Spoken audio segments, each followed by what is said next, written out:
আসসালামু আলাইকুম ভিউয়ার্স, দেখুন এটাকে বলা হয় ডায়াবেটিস প্লান্ট। এই প্লান্টটা শীতে মানে বড় হওয়া বন্ধ হয়ে গেছিল।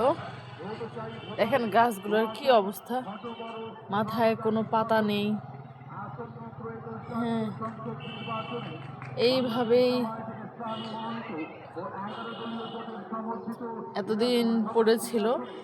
তো তখন আমি এই যে দেখেন ডিমের খোসা, পেঁয়াজের খোসা, আলুর খোসা, তারপরে হচ্ছে মশলা চা বানাইতাম, সেই মশলা চায়ের চাপাতি, মশলা, তেজপাতা যা যা ছিল, মরিচ, পেঁয়াজ, আদা, রসুন খোসা, সব কিছু আজকে আমি ভাতের মারও দিয়েছি। এভাবেই চেষ্টা করছি গাছগুলোকে আবার নতুন করে বড় করার। দেখুন অলরেডি 3-4টা পাতা বের হয়েছে এবং এখান থেকেও আবার পাতা বের হওয়া শুরু করছে।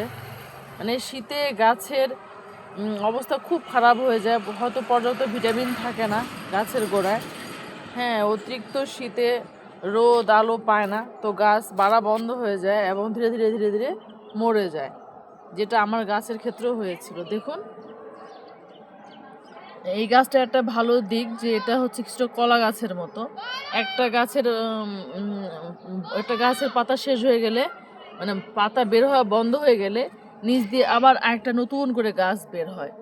আমি এই গাছটা কিনছিলাম মাত্র 2টা, দেখুন সেই 2টা থেকে এখন কতগুলো গাছ হয়েছে। তো শীত হওয়ার জন্য, আলো না পাওয়ার জন্য, কিংবা হয়তো ভিটামিনের অভাবে আর নতুন কোনো গাছ বেরোচ্ছে না। দেখুন নতুন গাছ বের হওয়া বন্ধ হয়ে গেছে। তো আমি এই জন্য এসব দিছি। তো এখন পাতা বের হওয়া শুরু হয়েছে, দোয়া করবেন। হ্যাঁ, আমিও আশা করি যে আবার নতুন গাছ বের হবে। এই গাছের পাতা আমি রোজ একটা করে খাই, যেটা ডায়াবেটিস নিয়ন্ত্রণ করে এবং শরীরে কোনো ক্ষতি করে না।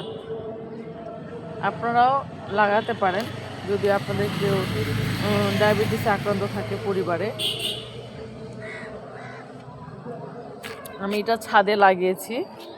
হ্যাঁ, ছাদ যেন ড্যাম না হয় সেটার জন্য আমি এই পাশে 2টা এই পাশে 2টা ইট দিয়েছি, ওর উপরে রেখে লাগিয়েছি। মাটির পরিমাণটা অবশ্য একটু কম হয়ে গেছে, চেষ্টা করব আরও বেশি মাটি নিয়ে এসে এর উপরে দেওয়ার।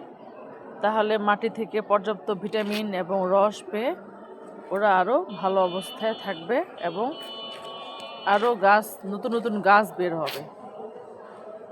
দেখতে পাচ্ছেন? ধন্যবাদ ভিউয়ার্স, আসসালামু আলাইকুম।